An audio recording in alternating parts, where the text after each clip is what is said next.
আসসালামু আলাইকুম। লার্নফ্লুয়েন্সি চ্যানেলের পক্ষ থেকে পঞ্চম শ্রেণীর শিক্ষার্থী এবং অভিভাবকদের স্বাগতম এবং আমন্ত্রণ জানাচ্ছি আজকের এই টিউটোরিয়ালে। আজকে আমরা আলোচনা করব তোমাদের বিজ্ঞান বইয়ের তৃতীয় অধ্যায় থেকে। তৃতীয় অধ্যায়ের প্রত্যেকটা পাঠ থেকে তোমাদেরকে যে কাজগুলি দেওয়া হয়েছে, অর্থাৎ এই যে ছকগুলি পূরণ করতে হবে।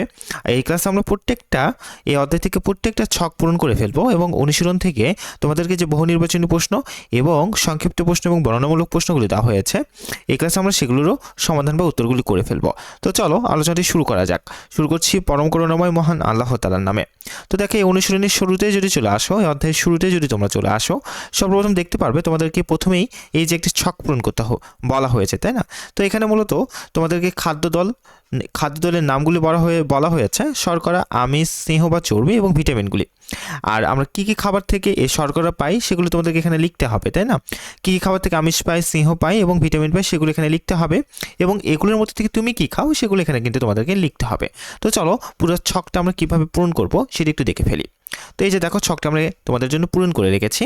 তো দেখো, শর্করা তোমরা কীভাবে বা কী কী খাদ্য থেকে পেয়ে থাকো সেটি এখানে লিখতে হবে। তো এখানে দেখো, শর্করা আমরা পাই ভাত, রুটি এবং আলু থেকে। এর মধ্যে তুমি যা খাও বা তুমি নিজে যা খাও সেটা এখানে লিখবা, ভাত বা রুটি।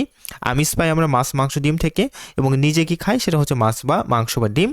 স্নেহ বা চর্বি, তেল, ঘি, মাখন, পনির থেকে আমরা স্নেহ বা চর্বি পাই, আর নিজে খাই হচ্ছে তেল, ঘি বা মাখন। এরপর ভিটামিন, খনিজ বা লবণ আমরা পাই ফল বা শাকসবজি থেকে, এবং নিজে যা খাই সেটা হচ্ছে ফল। তো এই ছিল এই ছক পূরণের উত্তরটি তোমাদের জন্য। তোমরা এখান থেকে সুন্দর করে দেখে এটি কিন্তু তুলে ফেলতে পারবে। আচ্ছা, এরপর যদি চলে আসি তোমরা যদি তোমাদের বইয়ের ঠিক চলে আসো 24 পৃষ্ঠায়, দেখতে পারবে তোমাদেরকে এখানে কিন্তু আরেকটা ছক পূরণ করতে হবে। তো এখানে বলা হচ্ছে যে সুষম খাদ্য গ্রহণের প্রয়োজনীয়তাগুলো তোমাদেরকে এখানে লিখতে হবে।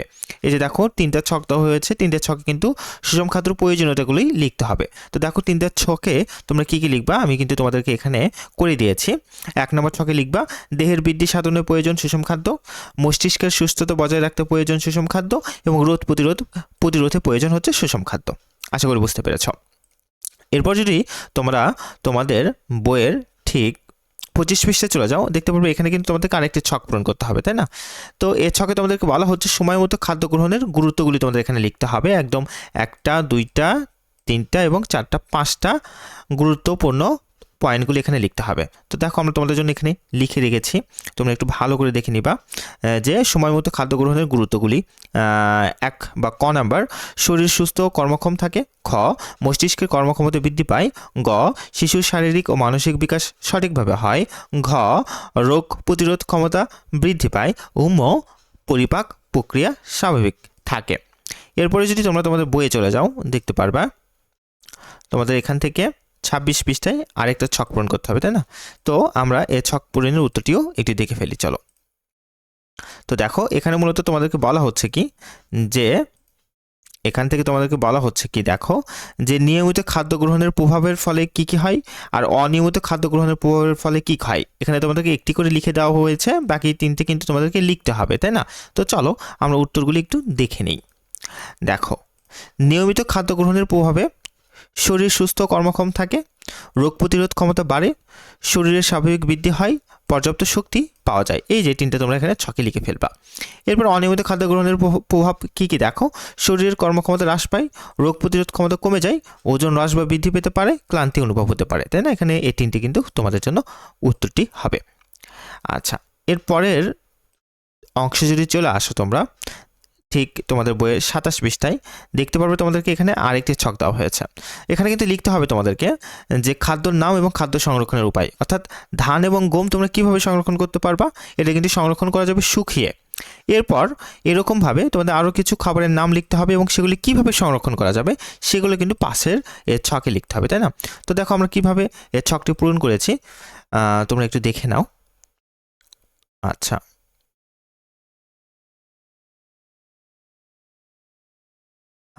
এই যে দেখো, তোমরা যদি এখান থেকে দেখো, খাদ্যর নাম কি বলো তো?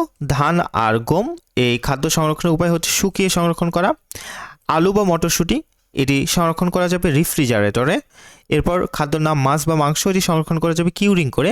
এরপর আম বা রসুন, এটা সংরক্ষণ করা যাবে আচার তৈরির মাধ্যমে, তাই না? আচ্ছা, আশা করি বুঝতে পেরেছ।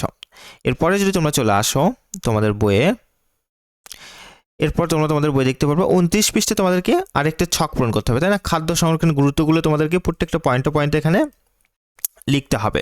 তো দেখো আমরা কিন্তু এটির উত্তর তোমাদেরকে করে দিয়েছি, তোমরা যদি একটু খেয়াল করে দেখো, এই যে দেখো এই পুরো ছকটি কিন্তু পূরণ করে রেখেছি আমরা এখানে। তোমরা কি কি লিখতে পারো সেটা সবই কিন্তু এখানে লিখে দেওয়া আছে, তোমরা একটু দেখে দেখে তুলে ফেলবা বা পড়ে ফেলবা। আশা করি বুঝতে পেরেছ। এরপর তোমরা যদি তোমাদের বইয়ের ঠিক অনুশীলনে চলে আসো, সর্বপ্রথম দেখতে পারবে তোমাদেরকে কিন্তু টিক চিহ্ন দেওয়া হয়েছে, তাই না? দেখো তোমাদেরকে সর্বপ্রথম টিক চিহ্ন দেওয়া হয়েছে। তো দেখো ক নম্বর বলা হচ্ছে নিচের কোনটি শর্করা জাতীয় খাদ্য? উত্তরটি কিন্তু হবে আলু। খ নম্বর বলা হচ্ছে পাশের চিত্রের ফলমূলের নিচের কোনটি অধিক পরিমাণে থাকে? এই যে এখানে চিত্র দেখে তোমাদেরকে বলতে হবে, উত্তরটি কিন্তু হবে ভিটামিন সি। এবার গ নম্বর বলা হচ্ছে কিউরিং পদ্ধতিতে খাদ্যশস্য কি করা যায় বা কি করা হয়? তো উত্তরটি কিন্তু হবে এখান থেকে লবণ মিশিয়ে সংরক্ষণ করা যায়। এবার বলা হচ্ছে খ নম্বরে অনিয়মিত খাদ্যাভ্যাসের ফলে কি হতে পারে? উত্তরটি হবে কিন্তু স্থূলতা ও বিষণ্ণতা দেখা দিতে পারে। এবার তোমাদেরকে সংক্ষিপ্ত প্রশ্নের উত্তরগুলি করতে হবে। তো চলো আমরা পর্যায়ক্রমে সংক্ষিপ্ত প্রশ্নের উত্তরগুলি একটু দেখে ফেলি। এই যে দেখো সংক্ষিপ্ত প্রশ্নের উত্তরগুলি। ক নম্বর প্রশ্ন তোমাদেরকে বলা হচ্ছে আমিষ জাতীয় খাদ্য গ্রহণ কেন প্রয়োজন? উত্তর আমিষ বা প্রোটিন জাতীয় খাদ্য গ্রহণ করা প্রয়োজন কারণ এটি শরীর ও গঠন ও ক্ষয়পূরণে অপরিহার্য। এটি শরীরের রোগ প্রতিরোধ ক্ষমতা বাড়ায় এবং মস্তিষ্কের বিকাশে সাহায্য করে। প্রোটিনের অভাবে পেশি ক্ষয় হওয়া, দুর্বলতা অনুভূত হওয়া সহ শিশুদের, এখানে শিশু হবে, শিশুদের স্বাভাবিক বৃদ্ধি ব্যাহত হতে পারে। খ নম্বর বলা হচ্ছে সুষম খাদ্য গ্রহণের উপকারিতা লিখো। উত্তর দেখো দেহকে সুস্থ সবল ও কর্মক্ষম রাখার জন্য সুষম খাদ্য গ্রহণ করা অপরিহার্য। সুষম খাদ্য শিশুদের সঠিকভাবে শারীরিক বৃদ্ধি ও বিকাশে সহায়তা করে, মস্তিষ্কের সুস্থতা বজায় রাখে। সুষম খাদ্য গ্রহণের ফলে আমাদের শরীরে পুষ্টির চাহিদা সঠিকভাবে পূরণ হয়। এরপর ক নম্বর প্রশ্ন তোমাদেরকে বলা হচ্ছে যথেষ্ট পরিমাণে আমিষ ও তেল সমৃদ্ধ খাবার খেলেও পুষ্টিহীনতা থাকতে পারে কেন? উত্তর যথেষ্ট পরিমাণে আমিষ ও তেল সমৃদ্ধ খাবার খেলে অন্যান্য পুষ্টি উপাদান অভাব পুষ্টিহীনতা হতে পারে। সুষম খাদ্য শুধু আমিষ ও তেল নয় বরং শর্করা, ভিটামিন এবং খনিজ লবণও ধারণ করে। শুধু আমিষ ও তেল সমৃদ্ধ খাবার খেলে শরীরের হবে শরীরের অন্য প্রয়োজনীয় পুষ্টি উপাদানগুলোর ঘাটতি থেকে যায়, যা দীর্ঘমেয়াদী স্বাস্থ্য সমস্যার কারণ হতে পারে। এরপর এখান থেকে তোমাদেরকে কিন্তু বর্ণনামূলক প্রশ্নগুলো দেওয়া হয়েছে, তাই না? তো চলো আমরা বর্ণনামূলক প্রশ্নগুলির উত্তরগুলো দেখে ফেলি। বর্ণনামূলক প্রশ্ন ক নম্বর বলা হচ্ছে খাদ্য সংরক্ষণ কাকে বলে? খাদ্য সংরক্ষণ গুরুত্বপূর্ণ কেন লিখো। উত্তর জীবাণু সংক্রমণ এবং পচন রোধ করে খাদ্যর স্বাদ ও গুণাগুণ অক্ষুণ্ণ রাখার প্রক্রিয়াকে খাদ্য সংরক্ষণ বলে। খাদ্য সংরক্ষণের গুরুত্ব নিচে উল্লেখ করা হলো। 1. খাদ্য সংরক্ষণের ফলে খাদ্য দীর্ঘ সময় ধরে সতেজ থাকে। 2.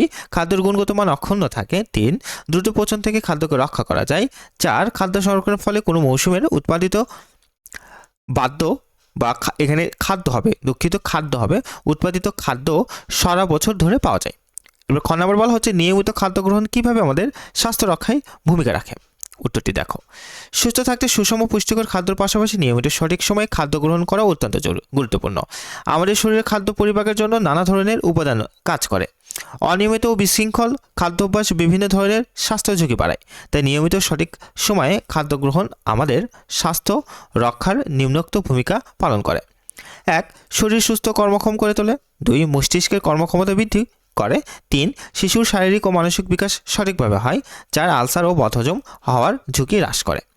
এরপর ক নম্বর প্রশ্ন তোমাদেরকে বলা হচ্ছে যে কম খরচে সুষম খাদ্য তালিকা কিভাবে করা যায়। উত্তর কম খরচে সুষম খাদ্য তালিকা নিচে উল্লেখ করা হলো। 1. কম দামের প্রোটিন বাছাই করা, মাছ মাংসের পরিবর্তে ডিম খাওয়া, ডাল, ছোলা এবং বাদামের মতো সাশ্রয়ী উৎসগুলো থেকে প্রোটিন গ্রহণ করা যেতে পারে। মৌসুমী সবজি ও ফল ব্যবহার, অর্থাৎ মৌসুমী শাকসবজি ও ফলমূল সহজলভ্য কম দামের হয়ে থাকে, তাই যথাযথ পুষ্টি গ্রহণের ফলে ফুলকপি, বাঁধাকপি, লাউ ও কুমড়ো জাতীয় শাকসবজি হবে, এখানে কিন্তু শাকসবজি হবে, শাকসবজি এবং আম, কলা ইত্যাদি মৌসুমী ফল বাছাই করা যেতে পারে। সঠিক শর্করা নির্বাচন, সুষম খাদ্য তালিকায় শর্করা যেমন চাল, রুটি, আলু ইত্যাদি পর্যাপ্ত পরিমাণে রাখা যেতে পারে। এরপর 5 নম্বর দেখো তেল ও চর্বি নির্বাচন। খাবারের অল্প পরিমাণে স্থানীয়ভাবে সহজলভ্য তেল ও চর্বি স্বাস্থ্যসম্মত উপায়ে ব্যবহার করা যেতে পারে।